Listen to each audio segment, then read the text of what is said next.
It's so important to not be reactive of this world, to not be reactive of the patterns that society tried to encrypt you with, that your family sometimes encrypted you with, because you were a sponge from the age 1 to 7, 0 to 7, where you took everything in because you were learning from your environment. It's the way that this life works. It's the way that your subconscious was developed, because there's only one of you, and you got to experience this world uniquely as you. But that doesn't mean that you get to be a victim to it, and that doesn't mean that you blame others. It means that you take full responsibility for the life that you have, and that you are working to change it. This means that you're not reactive, because you're not reacting to those old storylines, to the mentality of lack, to the mentality of poverty, to the mentality of not being enough, to the mentality of hate, or hate towards yourself, or hate towards others. You're choosing to react from a neutral state, from your Holy Spirit, from your breath, because you realize that, wait, this is no longer going to tie me to these lower frequencies, these lower vibrations. I get to rise above this. When you start to see your world and you start to be in a neutral state, and you start to give attention to what it is that you truly want, your whole life changes.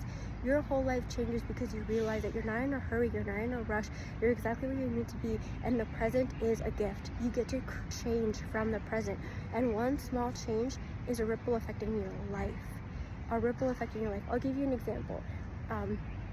I was at the gym, and my friend and I had collected a lot of mangoes because we went to go visit her old childhood home, and so I had a lot of mangoes, and I didn't really think anything of it, but I gave mangoes to my friends, and there was another friend that I gave mangoes to at the gym, who I've known him for a while, but I really didn't think anything of it.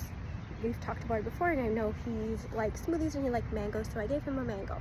And it turns out that turned his whole day around, and this man turned out to be my husband, because it just touched him so much for someone to be so thoughtful, and it just came from such a loving, genuine place, not expecting anything in return, and he just said it just touched him tremendously, and that's when we really just got to know each other. So it's just one, and this is something that I was not expecting. I was not expecting a relationship, I was not expecting, anything from it, but it's that one small thing that can completely change your life.